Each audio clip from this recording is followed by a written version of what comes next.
the sort of release deal that Israel has engaged in with Hamas, which includes the release of hundreds of security prisoners, convicted murderers, terrorists, that will simply encourage further hostage taking in the future. So many of these NGOs now have become so reliant on this industry of anti-Israel hysteria and frenzy. That's where they continue to get their funding and their clicks and their media coverage from the very beginning. These protests have in fact been about wiping Israel off of the map.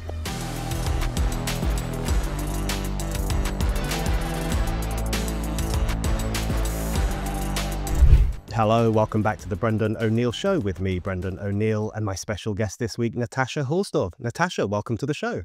It's wonderful to be with you again, Brendan. It's great to have you back on, especially today.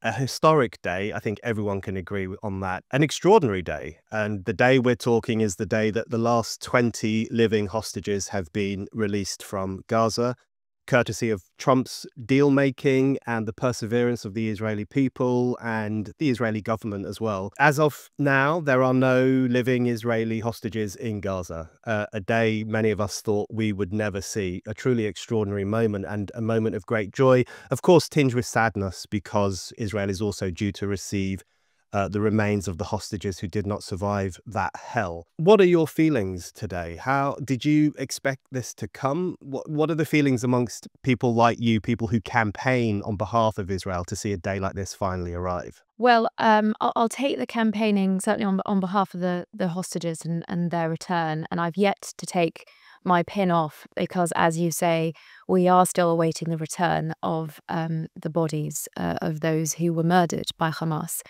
either over the last 2 years, but of course there are some hostages who have been held for many years prior to that. It is certainly a mix of feelings, and so many of the Israeli officials have spoken to exactly this, holding at the same time those feelings of celebration and joy, coupled with that tragedy, not just of everything that Israel has experienced over the last 2 years, but of course everything that the region has experienced. And there's a great deal of suffering that has ultimately led to this point. I think it is important to step back and to take stock of what has ultimately brought us here and the trials and tribulations along the way, and to learn lessons. Because unfortunately, what many have foretold and warned of is that the sort of release deal that Israel has engaged in with Hamas, which includes the release of hundreds of security prisoners, convicted murderers, people with blood on their hands, terrorists, that will simply encourage further hostage taking in the future. And that's a very important additional part of the matrix that I think everyone who has been following this developing story closely understands and has to hold together with the joy that I think any reasonable decent person would feel upon the return of those who have been kept in Hamas captivity in tunnels for 2 years, and seeing those reunions with their families today is a very special moment indeed. Yeah, Israel has certainly paid a high price for the return of the 20 living hostages. And when I see people refer to it as a hostage exchange, it drives me mad because what Israel is doing is quite extraordinary, isn't it? Do you think it's a risk? I mean, it's obviously a calculated risk, but what do you think the consequences might be of releasing some of those kinds of people? Oh, we have precedent on this. We have the likes of Yahya Sinwar, who was, of course, released in the exchange for previous hostage Gilad Shalit, who then went on, of course, to meticulously plan and lead the 7th of October atrocities and the war that followed. So that is a very real concern, especially because of the nature of some of these terrorists who have been released. I heard a couple of days ago from a British Israeli woman, Tal Wilson, who is a survivor of a terrorist attack in which her friend was murdered, and she only survived really because of her sheer grit and determination. She was stabbed multiple times and was very close to death. She informed me a few days ago that she had just been told that her would-be murderer and her friend's killer would be released as part of this exchange, and yet she was celebrating the return of these hostages. And I think that is a very important factor to understand, and it's not one that we really see discussed in the media at all, this dichotomy, and this, real dilemma, ultimately, that Israel has been in the middle of. But of course, with the return of these hostages, Hamas has now lost that leverage, and that is critical. And I think the reasons that we've gotten to this point ultimately are also multifaceted. The American delegation that have been in Israel for the last couple of days have repeatedly congratulated Prime Minister Netanyahu on his leadership, his very tough decision making. They have congratulated and thanked the Israeli Defense Forces, the bravery and the commitment of Israel's soldiers that ultimately led to the point where this deal was possible. And of course, President Trump is being repeatedly congratulated because ultimately it was the president that brought the Arab world on board with this deal. And it was through pressure from, for example, Qatar and Turkey, that Hamas has now finally been convinced, along with the military pressure put on it by the Israeli Defense Forces, that Hamas has now finally been left with no alternative but to give up all of the hostages, its only leverage, if you will, against the state of Israel, as it has been battling this terrorist organization.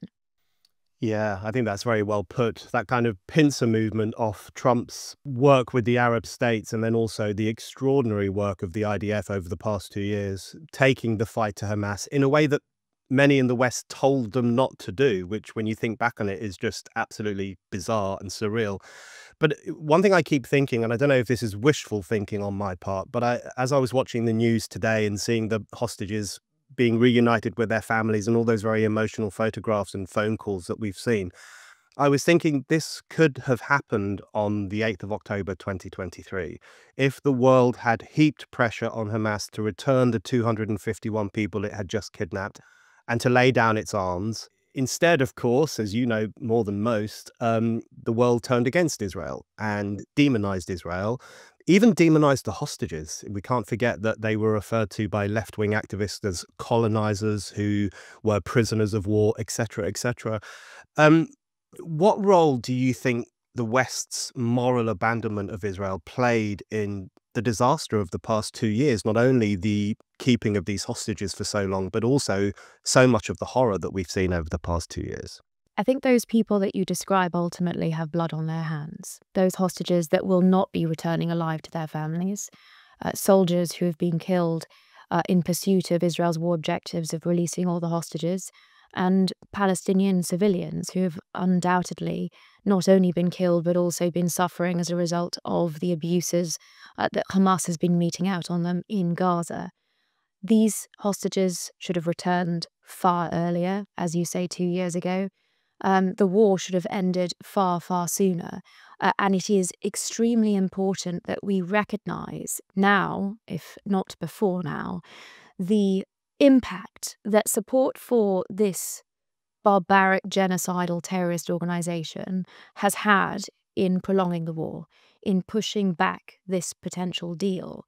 And the starkness of the difference, it's just impossible to ignore.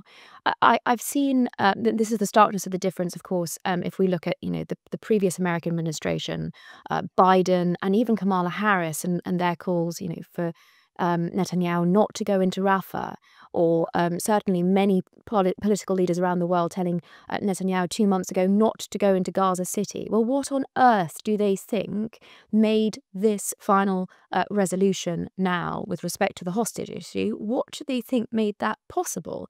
And added to that, we have had this bizarre pantomime playing out, Brendan, where we've seen the education secretary, I think only yesterday, bizarrely claiming that she had, or the Labour government had played some role behind the scenes. I mean, she was very quickly called out, wasn't she, by the US ambassador to Israel, Mike Huckabee, who called her position utterly delusional.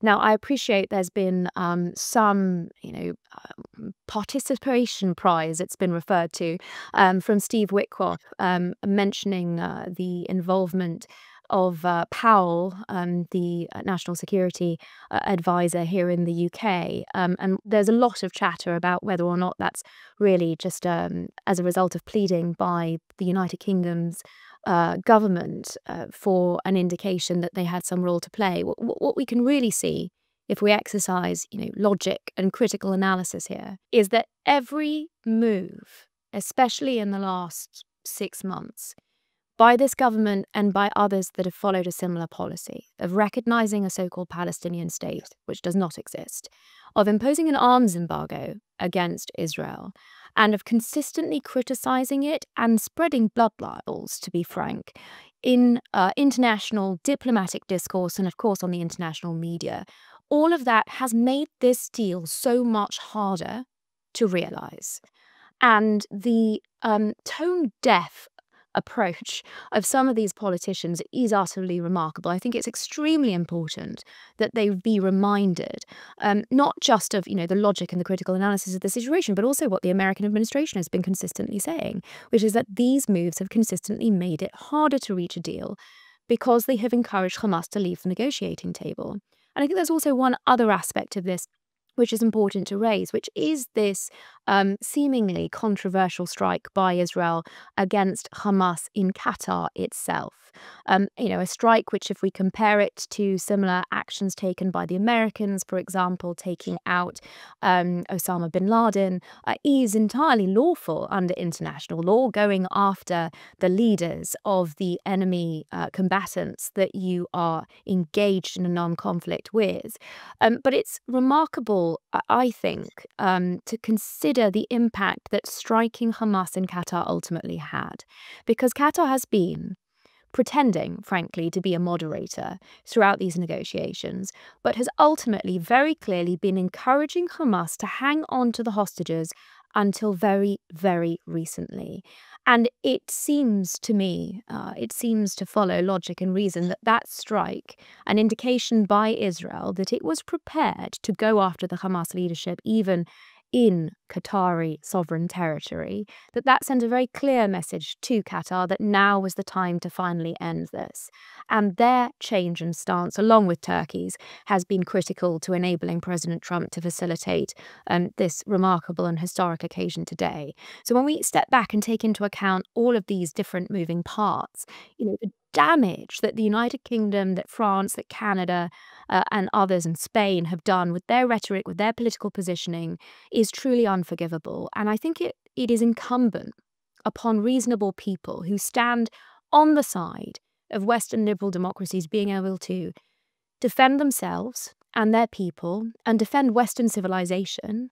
It is incumbent upon those people to recognize the harm that their elected governments have done in this much broader fight, and to let them know their failings when it comes to the next election in whatever area we're looking at. I was so struck by the controversy over Israel's attack on Qatar because, or rather on Hamas inside Qatar, because throughout the history of warfare, it has been seen as legitimate to attack a state that is giving refuge to your enemies.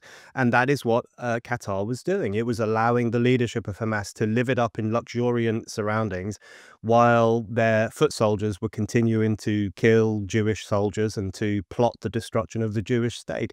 I saw that as an entirely legitimate response by Israel to what Qatar was doing. And as you say, a potentially huge turning point in this entire conflict. I did want to actually ask you about Starmer and Macron and Ireland and Portugal and Australia and these other countries that recognise the Palestinian state, which I saw as just so obviously disastrous. And as you say, it ran counter to what the White House was trying to do, which was to bring an end to this conflict and to bring an end to Hamas. And then you had these other Western leaders who were essentially emboldening Hamas and goading it to continue by dangling the promise of statehood in front of it. What do you think drove that determination by Starmer and others to recognize the state of Palestine? Was this just about shoring up certain votes? Was it about placating the Labour backbenchers? Someone in Starmer's administration must know that this was a pretty crazy thing to do. What do you think drove their determination to do that? It's a really good question, and undoubtedly, domestic constituencies and pressures here at home in the UK must have played a role. We've got 5 independents who stood on a Gaza-only platform, that Prime Minister Sir Keir Starmer is going to be very cognizant of as, a threat to his party and his positioning. We've got the Labour backbenchers, as you've referenced, and we've got this almost hysteria that has been concentrated on this issue above all others. Frankly, an anti-Israel, anti-Zionist fervor, which reminds us of, the worst elements of anti-Semitism within the Labour Party under Jeremy Corbyn, and that undoubtedly has played a role. But I do think there's also a bigger picture element to this, and that perhaps accounts for similar decisions being taken by other deeply misguided leaders. And that involves a number of different facets. There has been this enormous propaganda war, a war of misinformation, which does inevitably inform positioning. And that has been across the media that refuses to report the truth out of Gaza, frankly. I've seen a complete abject absence of journalistic integrity, even in the last few days. Since Israel's withdrawal to the agreed initial line, we have seen Hamas in power again in parts of central Gaza, executing Gazan civilians and shooting others in the leg, meting out punishment for what they consider to be disloyalty or assistance to the opposition. Sometimes, of course, that can be as basic as collecting aid from organizations like the Gaza Humanitarian Foundation. We've had countless reports of Gazan civilians being shot by Hamas on their way to these aid centers. That I haven't seen reported, as it should be, by the international media, which profess to care so deeply about Palestinian civilians. I'm afraid I don't buy their manufactured sentiment and emotion when they simply refuse to report the real atrocities against Palestinian civilians in the Gaza Strip, and where there is a complete absence still of proper calls for an end to Hamas's oppression and its torture and humiliation and despotism against the Palestinians in Gaza itself. So there's the role of the international media, which undoubtedly puts a lot of pressure on these individuals. But then there's also what we've seen in the international legal arena, because so much of this movement towards anti-Israel initiatives is mistakenly justified or attemptedly justified and grounded in this kind of phraseology around international law. And actually, the recognition example that you've raised is a perfect example of that. A move that is entirely contrary to basic, settled, universal international law as to what a state is, and that ultimately amounts to an attack on Israeli sovereign territory. This is what Starmer did when he purported to recognize a so-called state of Palestine and change the wording on the maps to change, recognized Israeli sovereign territory, the capital of the state of Israel included, and instead the Foreign Office has dubbed this, occupied Palestinian territory, and now, if you will, the state of Palestine. And the shift that we have seen in the international legal arena and in the International Legal Academy is part and parcel of this kind of information war, which I think has mounted up the pressure. But it's only skin deep, because ultimately when I have engaged in conversations behind the scenes with many of these politicians, policymakers, their knowledge of the situation is woeful, and their ability to actually justify and articulate their decision-making processes, either in international law or in the kind of facts and reality on the ground, is non-existent.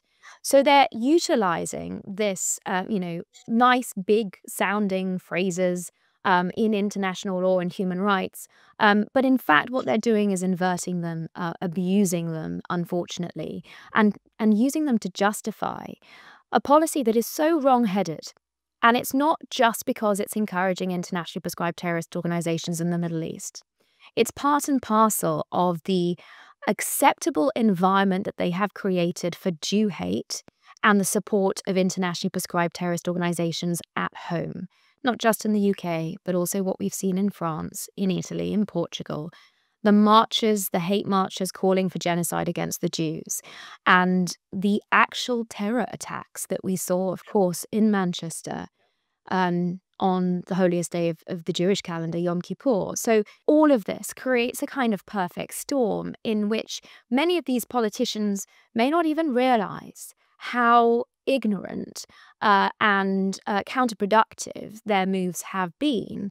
But frankly, I find it difficult to forgive them for that, because there are enough people, enough analysts, enough experts in the region and in international law telling them otherwise, and they simply refuse to listen. And it strikes me as a matter of convenience, as opposed to a real desire to improve the situation and, frankly, a real desire to save lives, Israelis and Palestinians alike. Ignorance is no defense, as people will know, and certainly, blanking out those expert voices like your own that are telling people the truth of what's happening is certainly no defense, and that's what too many people, especially in positions of power, have been doing.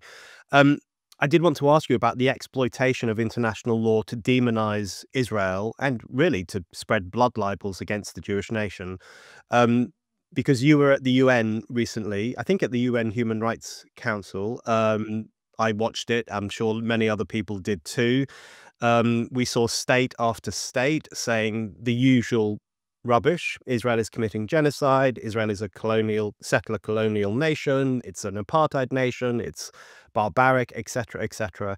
And then you kind of swept in with something quite unfashionable, which is facts and truth and a much cooler interpretation of what international law is supposed to do and is supposed to represent. What was that experience like? It looked to me like you were in the belly of the beast, which is a daunting prospect, I'm sure. What was it like saying those things to those people? And did your points land, or were they brushed off in the way that these people sometimes do?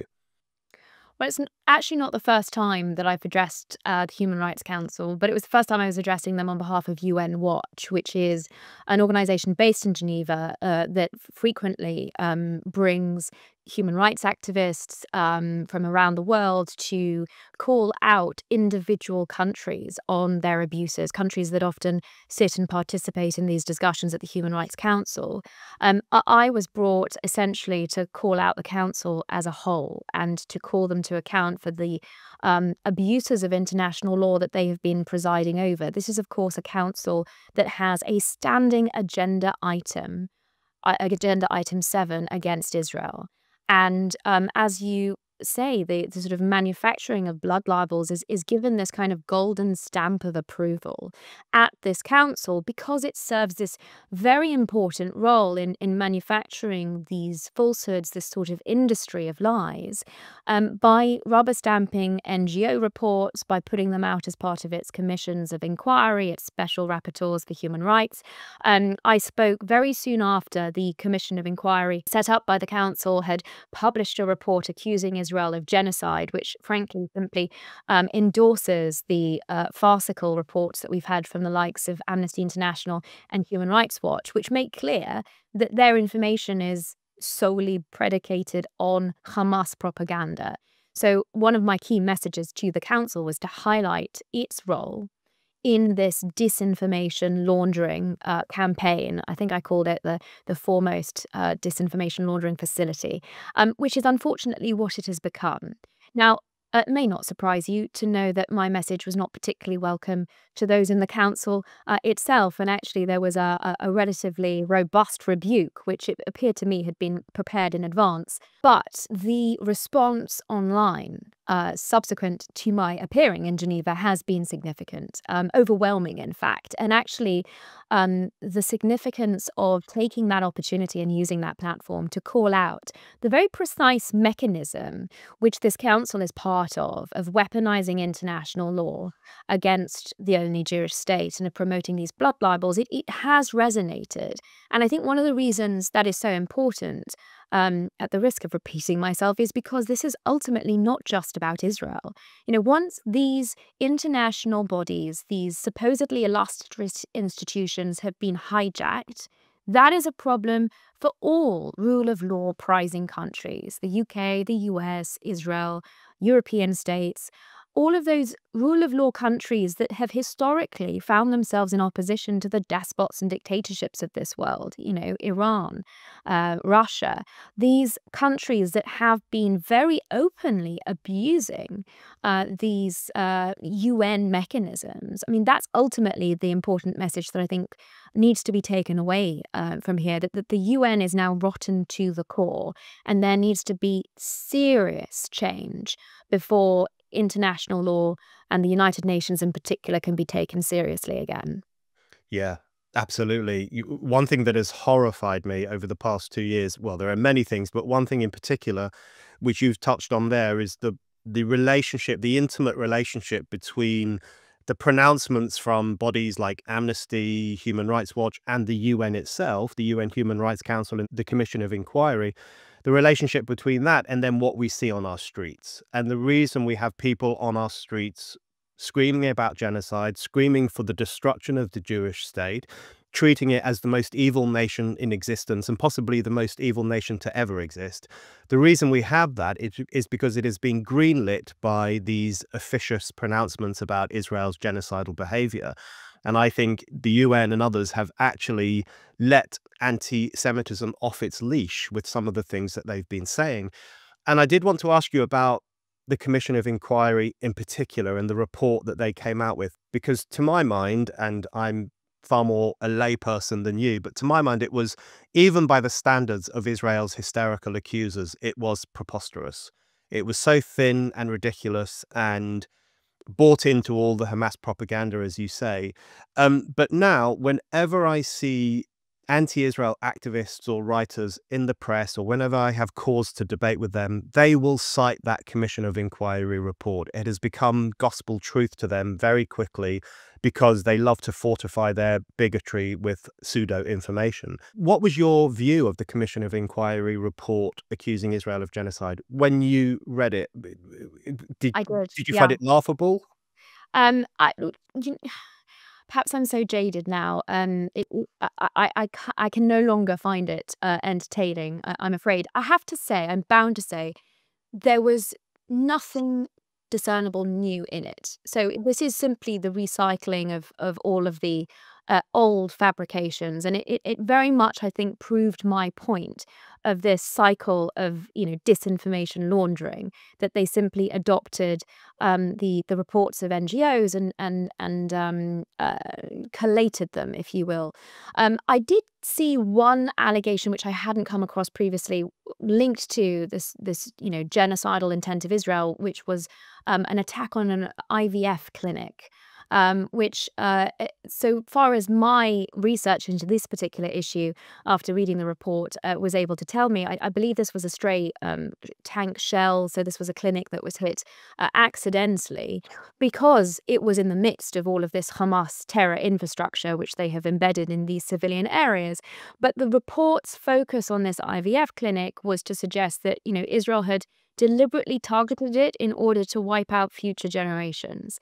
And it was that sort of leap and twisting of, the facts, but also extending the accusations in that particular direction and arena, which I found particularly interesting, because we have seen across the last 2 years the claims becoming more and more fantastical.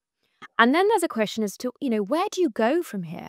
Once you have lied about quadcopters hovering over children and shooting them from, point blank range, which is palpably untrue. I mean, the fact of the matter is Israel doesn't even possess, I don't think any military does, but certainly the IDF have been clear they do not possess a drone that can actually fire a bullet. That is a very complex feat of military engineering, which hasn't quite been cracked yet. So you've got all of these fantastical claims, of Israel shooting children, and that's been reported, including by medical professionals giving evidence in Parliament here. Even though they never saw this with their own eyes, that that lie really ran and ran for for months, and it's still brought up.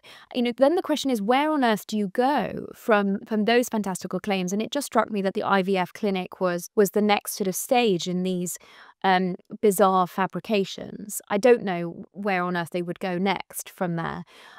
But as I say, nothing other than that particular instance that I saw referred to new in the report, but a consistent reliance on false quotes, misrepresented quotes by Israeli leadership, government officials, in order to seek to paint this picture of some kind of genocidal intent. And very importantly, a complete absence of Hamas in this report. You would think that Israel was simply fighting ghosts, or, as the UN would prefer to falsely present it, simply taking out Palestinian civilians because it wishes to see them eradicated. That is the obscene line that they are spinning. A total absence of Hamas, its engagement in this armed conflict. Indeed, it's starting it on the 7th of October. Its abuse of Palestinian civilians, both as human shields but also human sacrifices, and just shooting those that it wants to rid itself of, which it of course also blames on Israel. And a complete absence of the measures that Israel has taken, not just to prevent civilian casualties, but also to provide civilians in the Gaza Strip with humanitarian assistance. And in that sense, it is such a betrayal of the Palestinian people. Because I've seen interviews, in particular last year by Ohad Chemo of Channel 12 in Israel, who went into Gaza with the IDF and just held out a microphone as Palestinian civilians were fleeing Jabalia.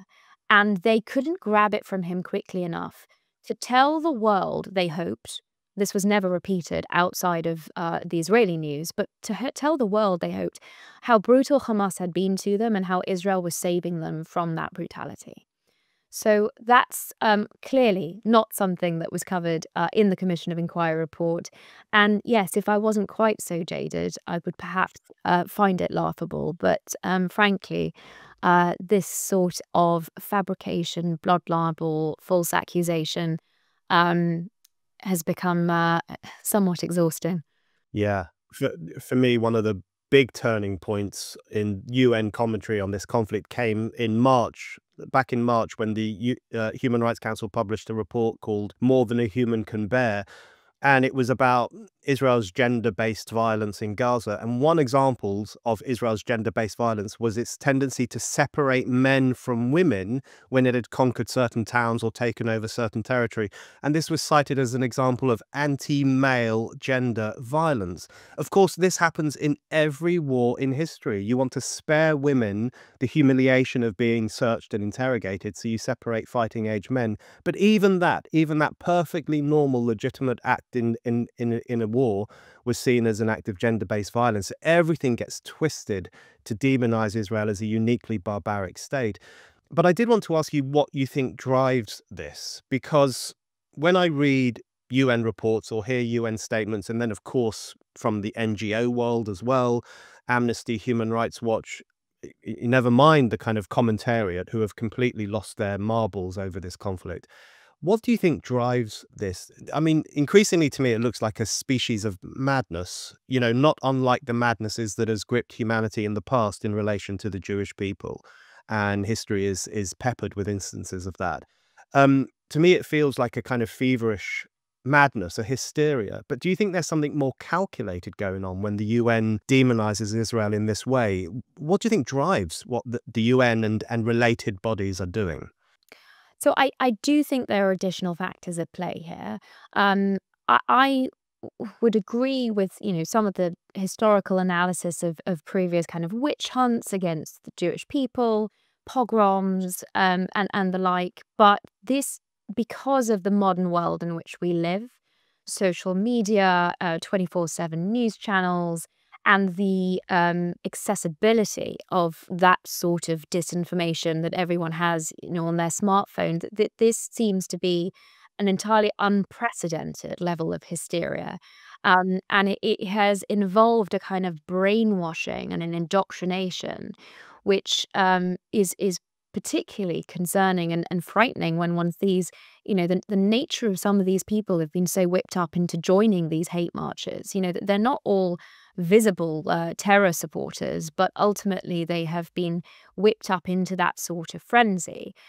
So, the mod cons of how this disinformation is being spread has necessarily, I think, heightened the fever pitch that we've experienced. But there are concerted efforts at play here. One of them is the funding that has been provided, and we're going back decades here, of this particular anti-Israel agenda. And Qatar is frequently called out at being at the heart of so much of this disinformation campaign. They're funding to universities, to government officials around the world, to NGOs, to think tanks. I mean, even some prominent and I would suggest sensible think tanks operating out of London, having recently accepted Qatari funding and thinking nothing of it. Well, frankly, it is perfectly clear that that regime expects something in return for its funding, and that is to jump onto the anti-Israel bandwagon. And then the final factor I would highlight here is the fact that so many of these NGOs now have become so reliant on this industry of anti-Israel hysteria and frenzy. That's where they continue to get their funding and their clicks and their media coverage from. So it's this fire that has to sort of fuel itself to continue. And again, because of all of these factors coming together, that kind of perfect storm has been building for decades. And there are very committed NGOs that have been calling this out. I mentioned UN Watch, which has been chronicling so much of the terror support at the United Nations in particular. NGO Monitor has been chronicling a lot of the very dubious funding going into armies of NGOs that are set up with the purpose of pursuing this particular agenda, not just against Israel, but against the West as a whole. And I hope that what we're experiencing today in particular is a turning point. This is a new chapter. I don't think that it's necessarily going to take the hysteria out. We've already seen, continuation of these hate marches. I unfortunately found myself heading to a meeting in central London, in the midst of them, after a ceasefire had been agreed and come essentially into force. They were still chanting for the destruction of the Jewish people and the Jewish state. So I don't see that shifting. But if the media coverage itself shifts somewhat, if the intellectual and diplomatic and international conversations of this now shift because of what we have seen today, then maybe, just maybe, we can start to take a step back and recognize these factors that have contributed to this perfect storm, to this hysteria, and start to fully appreciate the very dangerous impact that this has on us being able to function in the West and, protect the things that are dear to us here, protect our societies. I just cannot wait for the reckoning to come with what has happened over the past 2 years, because to my mind, the West just went completely mad and behaved, well, large sections of the West, and behaved in a truly horrendous, historically horrendous way in relation to this conflict, and especially in relation to Israel. I did want to just return to the question of the blood libel with you, because you've already mentioned that there are wild accusations that IDF soldiers intentionally shoot Palestinian children, and that's been a lie that is repeated ad nauseum, sadly. And I've even seen commentators, and I'm talking about mainstream commentators, saying that the IDF targets different body parts on different days. So on a Monday, it will shoot children in the head. On a Tuesday, it will shoot children in their testicles. On a Wednesday, it will shoot them in their legs. People are genuinely, mainstream commentators are repeating these completely insane accusations. And it makes you think, now I understand why our ancestors could fall for the blood libel that Jews love to kill children, because that hysteria is back with a vengeance. What do you think explains people's gullibility in relation to this? I mean, those kinds of accusations against the IDF really do echo the blood libels that spread around Europe in the 1100s, 1200s, right through to the modern period, about the bloodlust, the Jewish bloodlust for the blood of Christian children.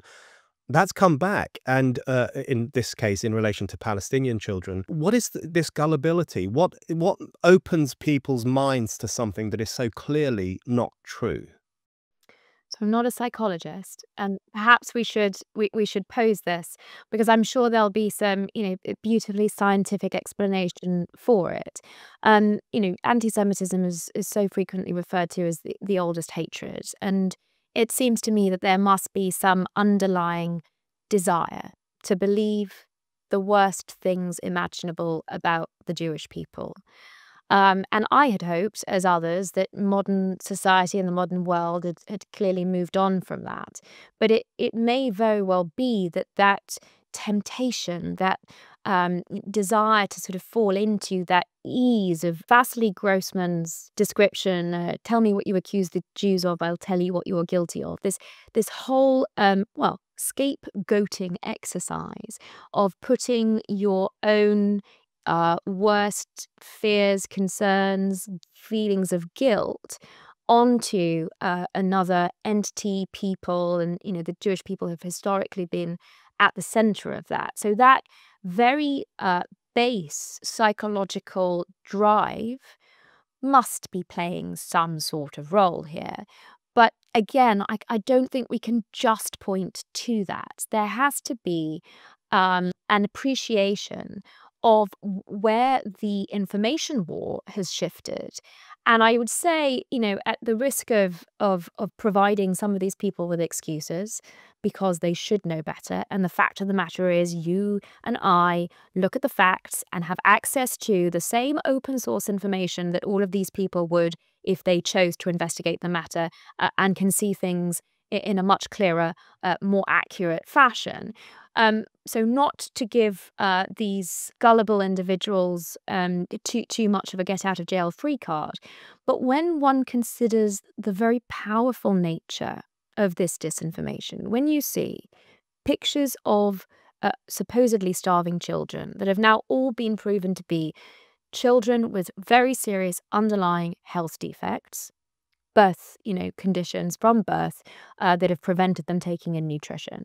But when these children are presented as the victims of a Israeli, quote, Jewish campaign of starvation against children, reason, logic, a desire to delve deeper and find the accurate information, all of that kind of goes out of the window, doesn't it? Your instinctive emotions take over because you are looking at a horrendous image and you are being lied to about the cause of it. And it's almost as though, your kind of intellectual faculties shut down, or at least I imagine they do for many people. And this is why it is so disgraceful and so horrendous that so many well-meaning people, good-natured, humanitarian individuals are being so hoodwinked.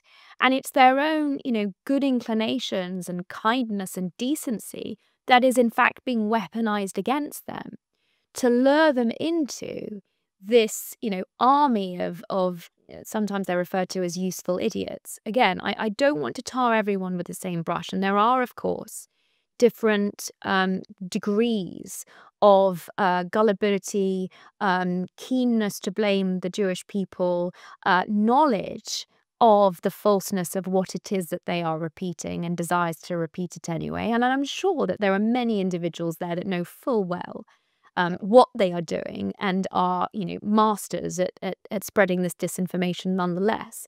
So again, it's a multifaceted analysis, if you will.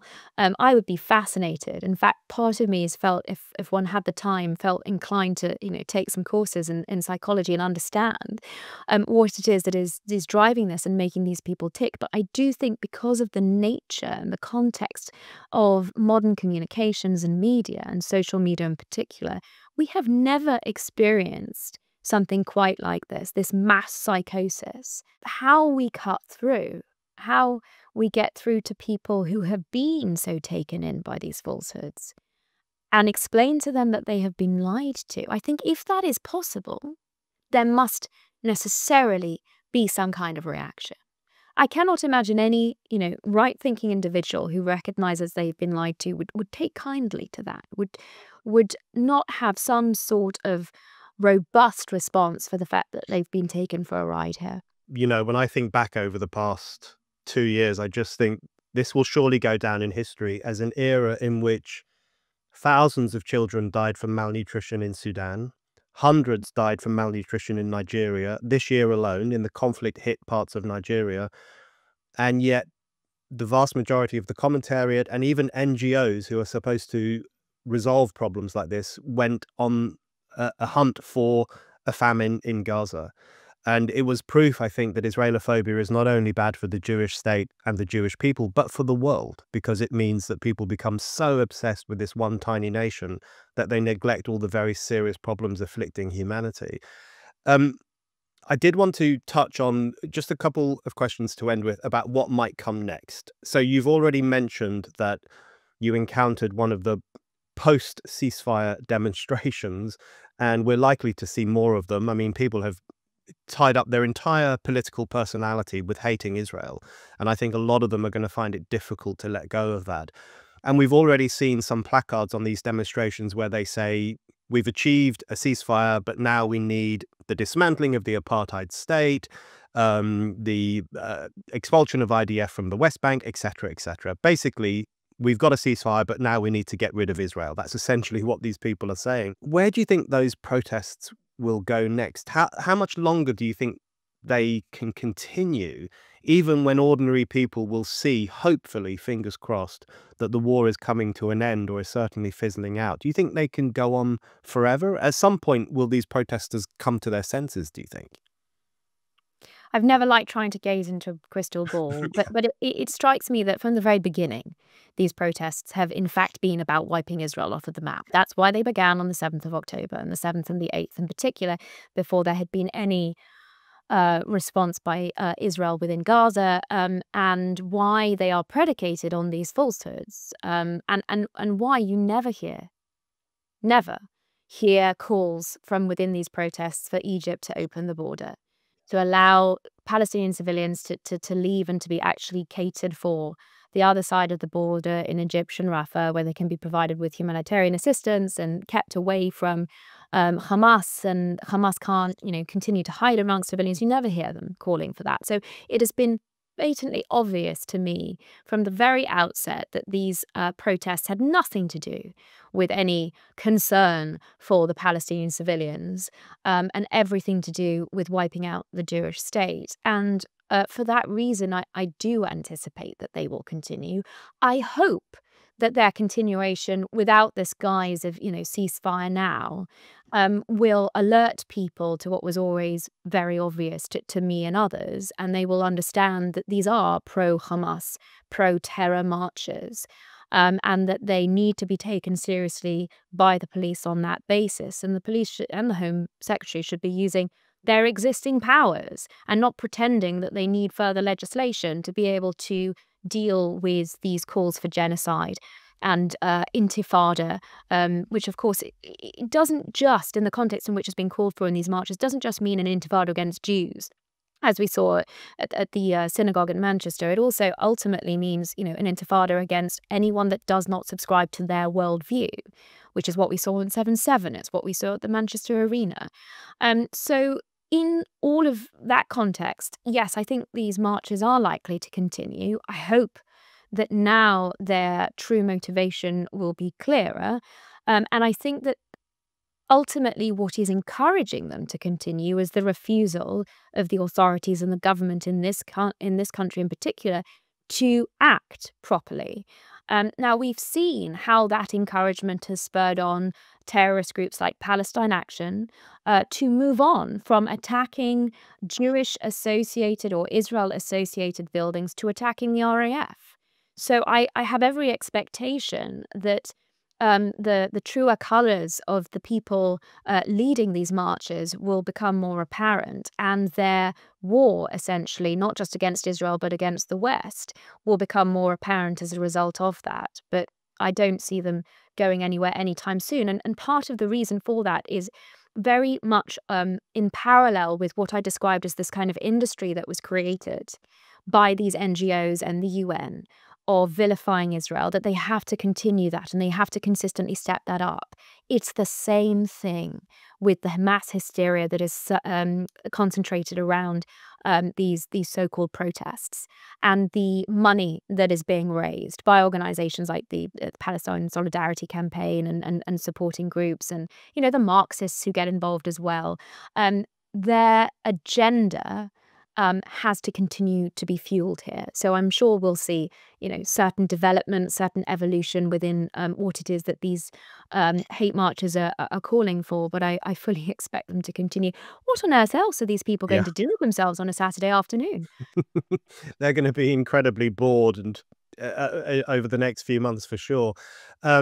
Yeah, one of the things I'm grateful to Trump for is not only securing the release of the last 20 living hostages, but also tearing the veil of pacifism off what I consider to be an anti-Jewish movement, which is this so-called pro-Palestine movement that has taken over our streets over the past 2 years. Recently, a few days ago, there was a chant in Oxford at one of these demonstrations where young students were chanting, "Gaza, Gaza, do us proud, put the Zios in the ground." And I think that is what we are going to see, the naked anti-Jewish hatred that always lurked behind this movement. But I think it's going to become more apparent, or I hope it's going to become more apparent to lots of ordinary people out there who will be asking, why are you people still marching? So it will be interesting to see what happens there. Okay, my very last question for you, Natasha, which is also a little bit of a crystal ball question, but or really, how optimistic are you that the peace deal will work? Obviously, we're still in phase one, which is an incredibly important phase, which is the release of the hostages, something some of us have been crying for 2 years. Phase two is going to be more difficult, but is equally important, which is the decommissioning of Hamas, the complete surrender and disarming of this army of anti-Semites, which I think is absolutely essential to the security of Israel and to the security of the Western world. But that's going to be very difficult. How optimistic are you that this will work out in Israel's favor and by extension in the favor of the civilized world? Well, isn't it interesting, Brendan, that you refer to it and others as a peace deal? I've not heard that from the Arab world, and I've certainly not heard that from Hamas. This is being referred to as a ceasefire, and in fact, if you look at the footage that has come out of the Gaza Strip of those celebrating the ceasefire agreement when it was finally concluded, when it was finally agreed, it has been promising Kaiba Kaiba al Yahud, going after Jews in the future as the sort of biblical precedent in Kaiba of Muhammad slaughtering Jews. It has been promising a renewed attempt to wipe Israel off of the map. That's not peace. And so ultimately, as you've described, phase two involving critically the decommissioning of Hamas, and this is the other aspect of Israel's war aims. They were always the return of the hostages, defeating Hamas, and ensuring there's a new reality in Gaza. Not just so that Gazan terrorists were unable to commit the 7th of October over again and threaten Israelis in a similar fashion, but also a new reality in Gaza for the people of Gaza. And what we have seen, unfortunately, even in the first couple of days of this ceasefire, is Hamas reasserting their violent control over the civilian population. And in this instance, with, unfortunately, the blessing of the President of the United States. Now, he's a deal maker, right? And all of this is about getting the best deal that you can at any given time. And the fact that we are promised the release of every single hostage, we've had the live hostages released, every single hostage that has been murdered by Hamas, that the bodies will be returned so that they can be buried by their families. That is a very, very important step forward, but it's not a step towards peace. It's a step towards righting the wrongs, certainly, to a certain extent, and taking this immense weight off of the government and the people of Israel that it needed its people returned. But the big questions, and frankly, they're not answered by the 20-point plan that Trump has put forward. That's not to say that this is not a remarkable achievement. It is, by virtue of what we have seen today. But phase two reading it strikes me as very far away, because you don't have that full commitment, or I would say a realistic commitment of Hamas to disarm, and because you have this fudge, which is, I think, very important just to highlight as we're concluding, this fudge that the Palestinian Authority in a reimagined form, or a less corrupt, reconstituted form, will be responsible for governing the Gaza Strip. Now, fine, if that's what's required for the facilitation of this deal and the important historic occasion we've had today, so be it. This is the art of the deal, I suppose.